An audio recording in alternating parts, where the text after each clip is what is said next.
एक और बड़ी खबर राजनीति से आ रही है, अब तक पहुंचाएंगे। कांग्रेस की प्रतिज्ञा यात्रा आज बांदा पहुंच जाएगी। कांग्रेस नेता पीएल पुनिया, प्रदीप जैन और इसी के साथ साथ आदित्य राजीव शुक्ला भी यहां पर मौजूद रहेंगे। नसीमुद्दीन सिद्दीकी भी आपको बताते चले चित्रकूट से होते हुए प्रतिज्ञा यात्रा के साथ वो रहेंगे और ये जो यात्रा है ये तब बांदा पहुंच जाएगी। तो बड़ी खबर है आपकी टेलीविजन स्क्रीन पर। 2022 में चुनाव होने वाले हैं, जिसको देखते हुए सभी राजनीतिक पार्टियां पूरी तरीके से सक्रिय हो चुकी हैं और इसी क्रम में आपको बताते चले कांग्रेस प्रतिज्ञा यात्रा निकाल रही है, लोगों से जनसंवाद कर रही है, अपने कार्यकर्ताओं में जोश भरने की कोशिश कर रही है। और जो जानकारी है वो ये कि आज ये जो प्रतिज्ञा यात्रा है ये बांदा पहुंचेगी। दिग्गज नेता कांग्रेस के मौजूद रहेंगे इस यात्रा में, जैसे पीएल पुनिया, प्रदीप जैन जैसे दिग्गज नेता कांग्रेस के इस प्रतिज्ञा यात्रा में शामिल रहेंगे। और आपको बताते चले आज ये यात्रा बांदा पहुंच जाएगी। इस वक्त की बड़ी खबर आपके टेलीविजन स्क्रीन पर।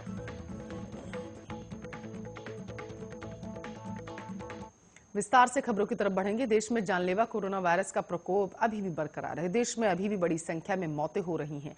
पिछले 24 घंटों में कोरोना के 16,156 नए मामले दर्ज किए गए। वहीं कल 733 लोगों की जान चली गई, जिसके बाद अब तक जान गंवाने वाले लोगों की संख्या 4,56,386। केंद्रीय स्वास्थ्य परिवार और कल्याण मंत्रालय के मुताबिक देश में पिछले 24 घंटों में 17,095 लोग ठीक हुए हैं। देश में इस वक्त सक्रिय मामलों की कुल संख्या 1,60,989। देश में अब तक कोरोना के 3,42,00,000 और 31,809 मामले सामने आ चुके हैं, जिनमें से अब तक 3,36,14,434 लोग ठीक हो चुके हैं। केंद्रीय स्वास्थ्य मंत्रालय की ओर से जारी आंकड़ों के मुताबिक देश में कल कोरोना की 49,09,254 डोजेस दी गई, जिसके बाद देश में अब तक 104,04,99,873 लोगों को वैक्सीन लग चुकी है।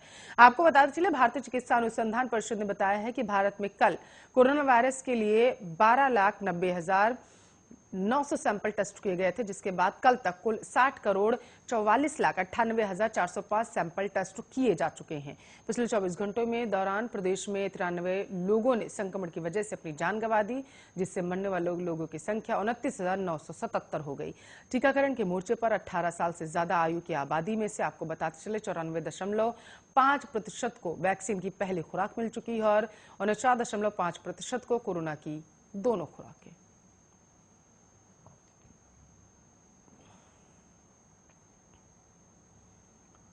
तो बॉलीवुड अभिनेता शाहरुख खान के बेटे आर्यन खान के क्रूज ड्रग्स केस में गवाह केपी गोसावी को पुणे पुलिस ने गिरफ्तार कर लिया। केपी गोसावी पिछले कई दिनों से फरार चल रहे थे। केपी गोसावी की गिरफ्तारी महाराष्ट्र के पुणे से हुई है। गोसावी पर पुणे में धोखाधड़ी का केस दर्ज है। केपी गोसावी की गिरफ्तारी के बाद पुणे पुलिस ने कहा है कि गोसावी ने सरेंडर नहीं किया है, हमने अपनी इंटेलिजेंस के आधार पर उसे धर दबोचा है। किरण गोसावी पर युवकों को विदेश में नौकरी दिलाने को लेकर लाखों की ठगी करने का मामला दर्ज है। इस केस के बाद अब गोसावी के खिलाफ महाराष्ट्र में धोखाधड़ी और अन्य आरोप में दर्ज मामलों की संख्या अब 4 हो चुकी है। आपको बताते चले हाल ही में ड्रग्स केस के मुख्य गवाह प्रभाकर सैल ने आर्यन को छोड़ने के लिए केपी गोसावी पर डील कराने का गंभीर आरोप लगाया था। प्रभाकर सैल खुद को केपी गोसावी का बॉडीगार्ड बताते हैं। प्रभाकर सैल ने दावा किया था कि क्रूज पार्टी रेड के वक्त गोसावी के साथ थे। प्रभाकर ने खुलासा किया था कि केपी गोसावी सैम नाम के शख्स से फोन पर 25 करोड़ रुपए से बात शुरू कर 18 करोड़ में डील फिक्स करने की बात कर रहे थे। केपी गोसावी ने 8 करोड़ रुपए एनसीबी के जोनल डायरेक्टर समीर वानखेड़े को देने की भी बात कही थी। किरण गोसावी का नाम क्रूज ड्रग्स मामले के बाद सबसे पहले तब सामने आया था जब उसने शाहरुख खान के बेटे आर्यन के साथ अपनी तस्वीर सोशल मीडिया पर पोस्ट की थी। उस समय कई लोगों का लगा था कि वह एनसीबी का अधिकारी है। एनसीबी ने बाद में साफ किया कि वह एक निजी जासूस और एक प्लेसमेंट एजेंसी का मालिक है और क्रूज मामले में 10 स्वतंत्र गवाहों में से एक।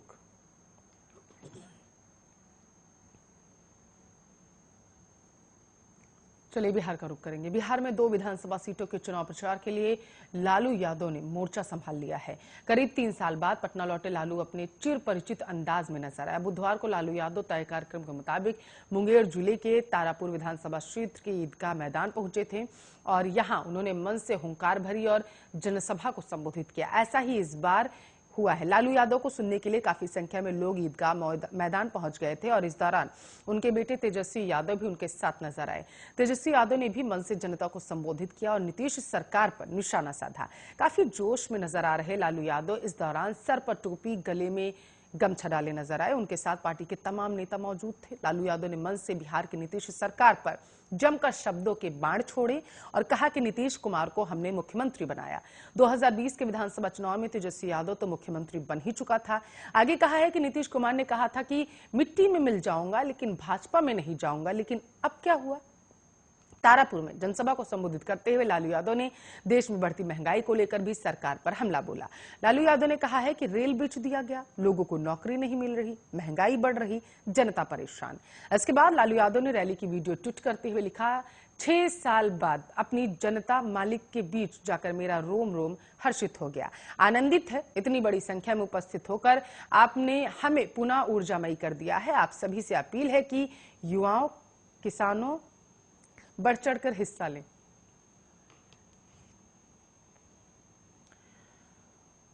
चलिए महंगाई की बात करेंगे। पेट्रोल और डीजल की कीमतों के में एक बार फिर से बढ़ोतरी की दर्ज की गई है। लगातार दूसरे दिन आज एक बार फिर पेट्रोल और डीजल के दामों में इजाफा किया गया है। पेट्रोल और डीजल की कीमतों में 35 पैसे का इजाफा किया गया। इसके बाद अब राष्ट्रीय राजधानी दिल्ली में पेट्रोल 108 रुपये 29 पैसे प्रति लीटर के हिसाब से बिकेगा, तो वहीं डीजल का दाम 97 रुपये 2 पैसे पहुंच चुका है। इससे एक दिन पहले दिल्ली में बुधवार को पेट्रोल और डीजल की कीमतों में 35 पैसे का इजाफा किया गया था। इसके बाद पेट्रोल की नई कीमत 107 रुपये 94 पैसे प्रति लीटर और डीजल की कीमत 96 रुपये 67 पैसे प्रति लीटर हो गई थी। इसके अलावा मुंबई में पेट्रोल 113 रुपये 80 पैसे प्रति लीटर बिक रहा है। डीजल की बात करें तो डीजल 104 रुपये 75 पैसे प्रति लीटर के हिसाब से बेचा जा रहा। बुधवार को कलकत्ता में 1 लीटर पेट्रोल की कीमत 108 रुपये 45 पैसे, डीजल 99 रुपये 78 पैसे था। चेन्नई में पेट्रोल की कीमत बढ़कर 104 रुपये 83 पैसे हो गई। डीजल 100 रुपये 92 पैसे के हिसाब से बेचा जा रहा। राजनीति की बात करेंगे। कांग्रेस अध्यक्ष सोनिया गांधी और राजद सुप्रीमो लालू यादव के बीच बातचीत को लेकर सस्पेंस बढ़ता जा रहा है। एक तरफ तेजस्वी ने बातचीत होने की पुष्टि की, तो वहीं कांग्रेस विधायक ने किसी भी तरह की चर्चा होने से इनकार कर दिया। बुधवार को तारापुर और कुशेश्वर स्थान की चुनावी सभा के लिए जा रहे तेजस्वी से मीडिया ने चर्चा के बारे में सवाल किया, तो उन्होंने कहा, हाँ बात हुई, दोनों के बीच बात होती रहती है, दोनों के शुरू से अच्छे रिश्ते रहे हैं। हालांकि उन्होंने इसका खुलासा नहीं किया कि दोनों के बीच गठबंधन को लेकर आखिर बात क्या हुई।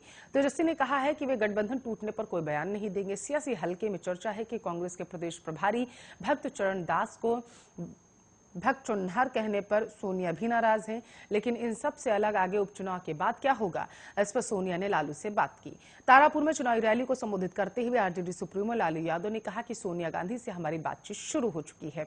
उनके स्वास्थ्य के बारे में मैंने जानकारी ली और विपक्ष के सभी नेताओं की एक बैठक बुलाने की भी मांग की गई है। नीतीश के गोली मारने वाले बयान पर तेजस्वी ने कहा कि जिसकी जैसी दृष्टि उसको वैसी सृष्टि नजर आती है। दरअसल आपको बताते चले, मंगलवार को नीतीश कुमार ने लालू प्रसाद यादव के उस बयान पर टिप्पणी की थी जिसमें लालू ने कहा था कि नीतीश सरकार का विसर्जन करने आए हैं। नीतीश कुमार ने कहा था कि लालू यादव उनको गोली ही मरवा देंगे।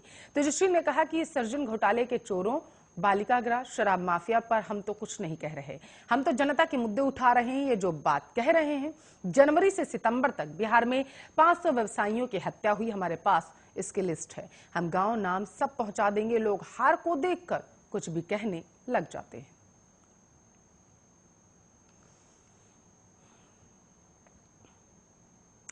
तो सीएम नीतीश कुमार ने बुधवार को पटना के छठ घाटों का निरीक्षण किया। उन्होंने स्टीमर से गांधी घाट से पटना सिटी के कंगन घाट तक गंगा घाटों को देखा। इसके बाद दानापुर के नासरीगंज तक निरीक्षण किया। आपको बताते चलें, मुख्यमंत्री ने घाटों की सफाई, सुरक्षा और स्वास्थ्य के संबंध में अधिकारियों को दिशा निर्देश दिए। साथ ही चेतावनी देते हुए कहा है कि 3 नवंबर को एक बार फिर से छठ घाटों का निरीक्षण करके तैयारियों का जायजा लिया जाएगा। उस समय तक सभी व्यवस्था दुरुस्त हो जानी चाहिए। उनके साथ डिप्टी सीएम तारकिशोर प्रसाद भी थे। नीतीश कुमार ने अधिकारियों को निर्देश देते हुए कहा था कि गंगा नदी की टापूनुमा संरचना पर छठ व्रतियों को अर्घ्य देने में कोई परेशानी न हो, इसकी व्यवस्था सुनिश्चित कर ली जाए। टापूनुमा संरचना पर छठ व्रतियों के आवागमन की व्यवस्था के लिए कलेक्ट्रेट घाट और महेंद्रू घाट से पीपा पुल बनाया जा रहा है। बाज घाट से भी टापूनुमा संरचना तक पीपा पुल के निर्माण की संभावनाओं को तलाशा जा रहा है। गंगा घाटों के निरीक्षण के बाद सीएम नीतीश कुमार ने कहा है कि पटना में गंगा नदी के किनारे बड़ी संख्या में लोग छठ महापर्व को मनाते हैं।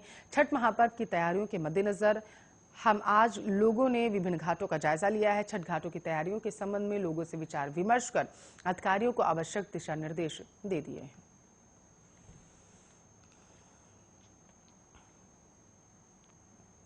तो भारत के हैदराबाद स्थित भारत बायोटेक की ओर से विकसित स्वदेशी कोविड-19 वैक्सीन कोवैक्सीन को ओमान में मान्यता मिल गई है।